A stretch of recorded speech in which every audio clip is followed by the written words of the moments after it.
कमाल का देश है साहब। पिज्जा इस देश में 30 मिनट में घर पे आता है। 30 मिनट में नहीं आया तो पैसे वापस कर देते हैं। आप पुलिस वालों को बुला के देखिए।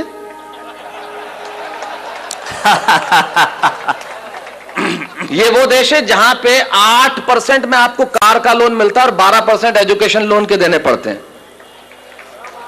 वाह वाह वाह वाह। कभी सलमान के बालों तो कभी कैटरीना के गालों पे मर गए। आज इस अवसर पे इससे बढ़िया पंक्तियां मुझे याद नहीं आती। क्या बढ़िया बात कहते हैं वो कवि कि कभी सलमान के बालों कभी कैटरीना के गालों पे मर गए, कभी चुंबन कभी चेहरे कभी चालों पे मर गए। ऊपर बैठ के भगत सिंह भी कहते होंगे यार सुखदेव राजगुरु हम भी किन सालों के लिए मर गए। वाह वाह वाह वाह वाह वाह। अमेरिका में एक प्रांत है टेक्सास और वहां एक शहर है ह्यूस्टन। कुछ लोग हां भर रहे हैं। इससे यह जाहिर नहीं हो जाता कि उन्होंने देखा है और इससे यह भी जाहिर नहीं हो जाता कि उन्हें पता है। इससे यह जाहिर होता है कि आदमी समझदार है और सामने वाले को यह जताना जानता है कि मैं जानता हूं। तो टेक्सास में ह्यूस्टन शहर में जब मैं काव्य पाठ कर रहा था और काव्य पाठ करने के बाद जब मैं बैठा तो बैरागीदार जैसे लोग मिलते हैं आके मिले और कहने लगे माइक पे खड़े होकर बहुत चिल्लाते हो कि हमारा हिंदुस्तान ऐसा है, हमारा मुल्क ऐसा है, हमारा देश ऐसा है, हमारा देश वैसा है। आखिर तुम्हारे देश में रखा क्या है? यकीन मानिए मेरे मन को बहुत चोट पहुंची, बहुत पीड़ा हुई। मेरी जगह आप होते तो आपको भी चोट पहुंचती, बहुत पीड़ा होती। लेकिन मेरा दर्द सुनना साहब, मुझे चोट इसलिए नहीं पहुंची कि उसने मुझे ये कहा कि तुम्हारे मुल्क में क्या रखा है। मुझे पीड़ा इसलिए हुई कि कहने वाला लड़का खुद एक हिंदुस्तानी था जो सारी उम्र यहां पला, यहां बड़ा, इसकी माटी में राज, इसकी शिराओं में हिंदुस्तानी पिता का रक्त और जिसकी धमनियों में हिंदुस्तानी मां का दूध बहता हो। वो किसी दूसरे मुल्क में जाके अपने ही मुल्क वाले से ये कहे, एक हिंदुस्तानी जब दूसरे हिंदुस्तानी से ये कहे कि तेरे हिंदुस्तान में क्या रखा है, तो चोट पहुंचना स्वाभाविक था। तब मुझे महाकवि कन्हैयालाल सेठिया जी की एक कहानी याद आई और उस कहानी को मैंने कविता की आत्मा बनाया। क्यों मुझे पीड़ा पहुंची, क्यों मुझे कविता लिखनी पड़ी? कन्हैयालाल जी लिखते हैं कि लोहा और सोना आपस में बात कर रहे थे तो लोहे ने सोने से सवाल किया कि यार तू सोना है, मैं लोहा हूं। आपस में बातचीत शुरू हो गई तो सोना लोहे को कहने लगा कि यार लोहार तुझे बनाने के पहले ठोकता पीटता है, सोनार मुझे बनाने के पहले ठोकता। आप पढ़े लिखे लोग हैं, आग में तपा के ठोका जाता है, लेकिन जब तुझे लोहार ठोकता पीटता तो तू बहुत आवाज करता है, मैं तो चुप रहता हूं, ऐसा क्यों? लोहे ने जो जवाब दिया वो मेरी कविता की जमीन है। लोहे ने कहा तो ठीक कहता है सोने, सुनार पीटता है तुझे लोहे की हथौड़ी से जो तेरी कुछ नहीं लगती। मैं लोहा हूं, मुझे जिससे पीटा जाता है वो लोहा है और जब अपना अपने को पीटता है तो चीख तो निकलती ही है।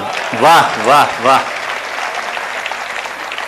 वाह। मेरी कविता अपने ने अपने को पीटी गई चीख की कविता है। जब एक हिंदुस्तानी दूसरे हिंदुस्तानी को यह कहे कि तेरे मुल्क में रखा क्या, अरे उन्हें मालूम क्या है कि मेरे मुल्क में है क्या? हमारे मुल्क में मधु कोड़ा है। वाह वाह। है एक भी लीडर ऐसा? सूर्यवंशी 38 वर्ष की उम्र में 4000 करोड़। आप यकीन मानिए कभी जिंदगी में 4000 करोड़ रुपए मिल जाएं तो यकीन मानिए इस जन्म में मुझे गिन के दिखा देना, आप गिन नहीं सकते। ये हिंदुस्तान, ये हमारा देश है। हमारे यहां कमाल की चीज है। हमारे मुल्क में क्या रखा है बहुत जबरदस्त। जैसे आपका इंदौर का ट्रैफिक,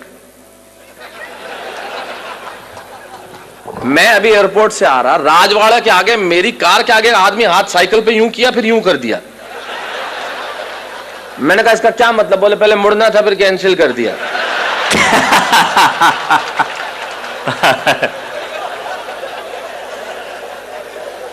अब कर लो, आप क्या कर लो, ये अपने इंडिया में ही हो सकता है। कार में आगे एक औरत हाथ निकाले भी, मैंने कहा इसको मुड़ना होगा, आधे घंटे तक मुड़ी नहीं। मैंने कहा बहन जी क्या? अरे नहीं, बोले मैं तो नेल पॉलिश सुखा रही थी। ये अपने मुल्क में ही हो सकता है।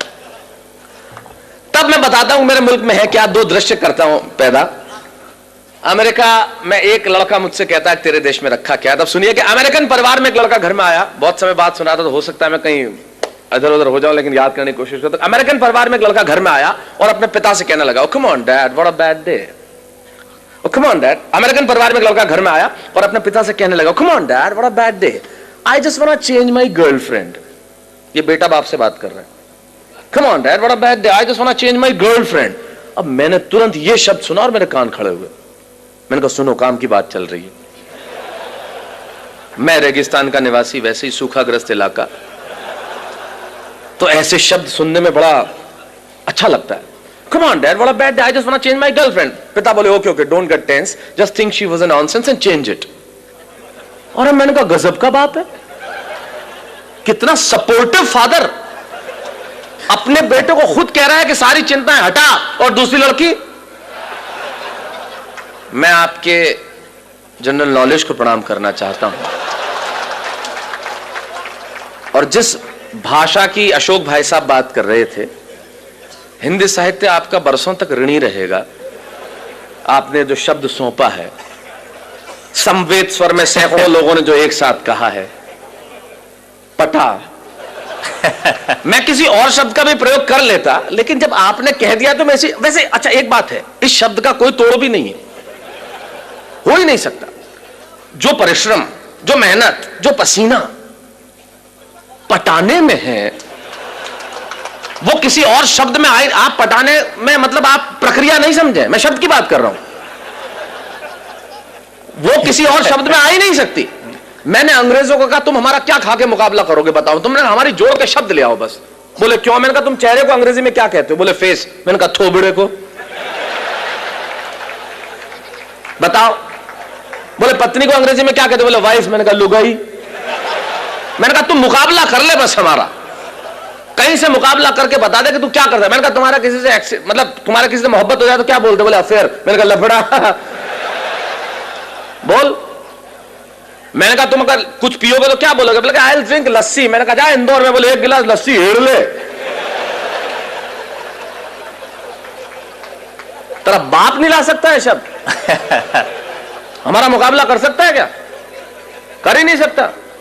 फिर मैंने कहा हमारी पत्नी रोज उठ के हमसे एक वाक्य बोलती है तो उसका अंग्रेजी में अनुवाद कर दे, मैं गुलाम हो जाऊंगा तेरा।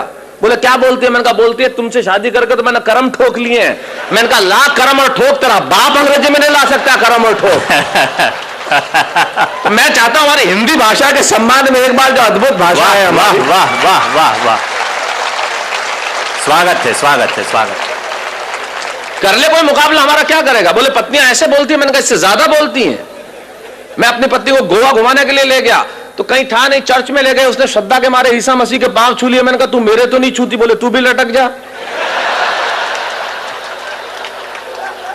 मैंने कहा तू तो अनुवाद करके बता दे इसका। हमारी ट्रकों के पीछे लिखा रहता है ट्रक नहीं है मेरे जिगर का फूल है, और माल उतना ही भरूंगा जितना गवर्नमेंट का रूल है। मैंने कहा कर जिगर के फूल का ट्रांसलेशन, क्या लिखेगा? Flower of liver. और मैंने कहा तुम्हारी भाषा का जो हम इस्तेमाल करते हैं वो तो किसी का बाप नहीं कर सकता।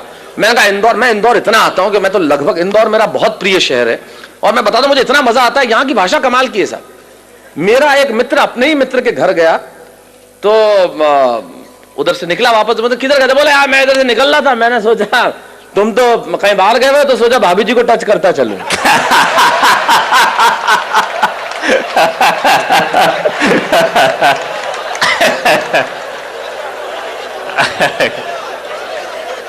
ये हम कर सकते, ये हमारी भाषा का, सारी दुनिया के भाषाओं को जब हमने हाथ फैला के बुलाया है और जो उसे सौहार्दपूर्ण स्वीकार करके जो मोहब्बत दी है वो कोई दे सकता है? तो ये तो कमाल है। तो मैंने कहा कमाल का बाप है, खुद ही कह रहा है सारी चिंता हटा। मैंने कहा खुदा मुझको भी ये अमेरिका भेज देता तो तेरा क्या जाता? खुलेआम चिंताएं हटाते, मजे से लड़कियां घुमाते, वरना हिंदुस्तान में हमारे पिताजी वो सुबह दोपहर शाम 3 बार तो इसीलिए कूटते हैं कि बताना होता है मैं तेरा बाप हूं। ये इंडियन बाप इस मामले में बहुत जालिम होता है, उसे सिर्फ कूटने का बहाना चाहिए। घर में निकर पहन के क्यों बैठा है? कूट दिया। पैंट पहन के बैठा है, फिर ठोक दिया। नई पैंट, कुछ नहीं पहना तो ठोक नहीं था फिर तो। तब हमारे मुझे सुरेन जी याद आते हैं, वो बहुत बढ़िया बात कहते हैं। सुरेन जी कहते हैं कि जितने एनआरआई, मतलब अमेरिका में आपको मालूम है बच्चों को अगर आप पीट दो तो 911 पे कॉल करके तुरंत पुलिस, आप बच्चों को पीट नहीं सकते। पीटते ही बाप गिरफ्तार। एक हिंदुस्तानी बाप ने ठोक दिया, छोरे ने 911 पे फोन किया, बुला ली पुलिस, गिरफ्तार हुआ। जैसे ही जेल से छूटा बाप, तीसरे ही दिन इंडिया की टिकट कराई बेटे के साथ, और दिल्ली एयरपोर्ट पे उतरते ही नहीं, इससे यह जाहिर नहीं होता कि, इससे यह जाहिर होता है कि एनआरआई हर साल इंडिया आते क्यों हैं। वाह वाह वाह। तो मैंने कहा यार खुदा मुझको भी ये अमेरिका भेज देता तो तेरा क्या जाता। ये देखिए अलग किस्म की देशभक्ति है जो मैं प्रस्तुत कर रहा हूं। मैं आया था जब अशोक जी एक बहुत बढ़िया बात कर रहे थे कि वीर रस के कवियों ने एक इंच जमीन भी नहीं छोड़ी जहां में झंडा नहीं गाड़ा। उनकी देशभक्ति थोड़े अलग किस्म की होती है। अच्छा, वो झंडा गड़ता पाकिस्तान पे ही है, चाहे वो रावलपिंडी हो, चाहे लाहौर हो, चाहे कराची हो। मैंने कहा आजकल चाइना बहुत बदमाशी कर रहा है, उधर क्यों नहीं गाड़ते? तो यार उधर के बोले शहरों के नाम ही याद नहीं है, गाड़े तो गाड़े बढ़िया है, बढ़िया है क्षितिज भाई, वाह वाह वाह। अच्छा, एक आध शहर का नाम याद हो गया तो उसमें तालियां नहीं बजती। बोले अब के तिरंगा फहराएंगे हम गोंगजाऊ पे। तो गोंगजाऊ वो मजा नहीं देता ना जो लाहौर देता है। तो ये अलग किस्म की देशभक्ति। तो मैंने कहा खुदा मुझको भी अमेरिका भेज देता तो तेरा क्या जाता। खुलेआम मजे से लड़कियां घुमाते, मजे से इधर उधर घुमाते। वरना हिंदुस्तान में हमारे पिताजी, उन्हें तो भगवान बचाए साहब, मुझे भी अमेरिका भेज देता तो मजे से जिंदगी की रंगीनी उठा। अच्छा, दूसरे अमेरिकन परिवार का और तो और भी दमदार एक लड़की आई और अपने माँ से कहने लगी, come on mom, I just want to live with that guy whom I living with for 2 years। मैंने तुरंत अनुवाद किया। मैंने कहा ये कह रही है कि उस लड़के के साथ नहीं रहूंगी जिसके साथ 2 साल से रह रही थी अकेली, वो भी बिना शादी के, 6 फुट का छोरा, नहीं कोई सहेली। अपने यहां तो पिक्चर में ऐसे डायलॉग आ जाए तो लाइट चली जाती है।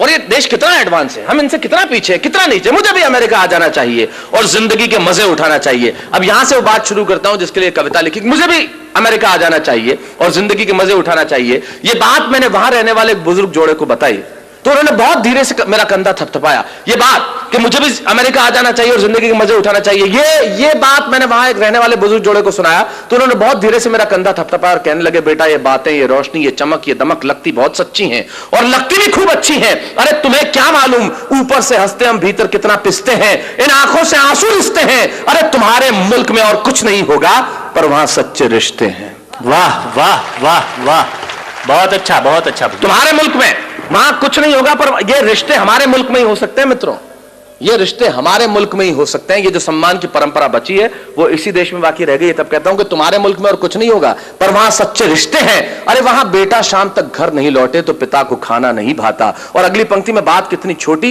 लेकिन तर्क कितना बड़ा कि वहां बेटा शाम तक घर नहीं लौटे तो पिता को खाना नहीं भाता। और इतनी तमीज तो है कि छोटा छिप जाएगा लेकिन बड़े के सामने सिगरेट नहीं पी पाता। इतनी तमीज तो है कि छोटा छिप जाएगा लेकिन बड़े के सामने सिगरेट नहीं पी पाता। और बहन बहन जब विदा होती है ना तो आंखों में आंसू सच्चे होते हैं और घर घर में पांव छूने वाले छोटे बच्चे होते हैं। मित्रों यकीन मानिए एक बात इन कवियों की उपस्थिति में कहना चाहता हूं, जो चीज हमारे पास है शायद उसके होने का एहसास हमारे पास नहीं है। मैं सिर्फ एहसास कराने के लिए आया हूं कि हमारे पास क्या है जो दुनिया के पास हो नहीं सकता। पूरी दुनिया के ग्लोब पे छोटे बड़े मिला के लगभग 183 देश हैं। छोटे बड़े कर लेंगे जो यूएनओ के सदस्य नहीं है तो 200-203 देश हैं। बैरागीदा अशोक जी जिनकी कविताएं सारी दुनिया में गूंजी है, एक कवि होने के नाते, एक अभिनेता होने के नाते सारी दुनिया में जाता हूं और सारी दुनिया के देखने के बाद इनकी उपस्थिति में एक बात दावे से कहता हूं, पूरी दुनिया के ग्लोब पे होंगे 203 देश साहब, लेकिन सिर्फ एक देश ऐसा है जहां बच्चे माँ बाप के पांव छूते हैं, वो देश हिंदुस्तान है, दूसरा कोई देश नहीं है। तब कहना चाहता हूं ये इसी मुल्क में बचा है। तब कहना चाहता हूं कि विदा होती है ना तो आंखों में आंसू सच्चे होते हैं और घर घर में पांव छूने वाले छोटे बच्चे होते हैं। ये बात सुन के मैं सोचने लगा कि बात में दोस्त दम है। हम तो सिर्फ हम हैं। अरे क्या नहीं है मेरे मुल्क में, भले आंखों में धुआं और चेहरों पे गुबार है, दिल्ली में लूली लंगड़ी सरकार है, जेब में कुछ पैसा उधार है, न चमक है, न दमक है, न रोशनी है, न बिल्डिंग है, न कार है। मैं सारी चीजें स्वीकार करता हूं कि मेरे देश के पास नहीं है, लेकिन यकीन मानिए अगली पंक्ति में मैंने कविता नहीं लिखी। मैंने 125 करोड़ हिंदुस्तानियों के दिलों में बसने वाले एक शब्द को उठाया, उसे कलम की नोक पर रखा और पिरोता हूं आपके सामने और दावा करता हूं कि दुनिया भर के दौलत, दुनिया भर का वैभव तराजू के 2 पलड़े लीजिए और दुनिया भर का वैभव, दुनिया भर का यश, दुनिया भर की कीर्ति, दुनिया भर की समृद्धि तराजू के एक पलड़े में रख दीजिए और तराजू के दूसरे पलड़े में मेरे देश का सिर्फ एक शब्द जो आपके घर आंगन में और आपके दिलों में, ये शब्द सुन के अगर आपकी शिराओं में कहीं हिंदुस्तान बहता हो तो यहां से लेकर वहां तक मुझे बता देना कि मेरे देश के प्यास क्या है जो पूरी दुनिया के पास हो नहीं सकता। मैंने ये नहीं लिखा कि यहां सूरज सबसे पहले उगता है, मैंने ये भी नहीं लिखा कि यहां घास की रोटी खाने वाले महाराणा प्रताप हुए, मैंने ये भी नहीं लिखा कि सिकंदर के सेनापति अपनी बेटी की डोली यहां दे जाते हैं, मैंने ये भी नहीं लिखा कि यहां पन्ना धाय स्वामी भक्ति में बेटा कटवा देती है। मैंने ये नहीं लिखा कि हाड़ी रानी शीश काट के थाली में रख देती है। मैंने ये कुछ नहीं लिखा क्योंकि ये सच हम जानते हैं। मैं तो सिर्फ एक पंक्ति कहता हूं, एक शब्द मात्र कहता हूं कि वो जो हमारे देश में बसता है दुनिया भर में हो नहीं सकता। और रख दीजिए दुनिया भर का वैभव इस शब्द के सामने और फिर बताइए कि मेरे मुल्क के पास क्या है, कि बात में दोष दम है। हम तो सिर्फ हम हैं। अरे क्या नहीं है मेरे मुल्क में, भले आंखों में धुआं और चेहरों पे गुबार है, दिल्ली में एक लूली लंगड़ी सरकार है, जेब में कुछ पैसा उधार है, न चमक है, न दमक है, न रोशनी है, न बिल्डिंग है, न कार है, पर मेरे देश में संस्कार है। वाह वाह वाह वाह वाह वाह।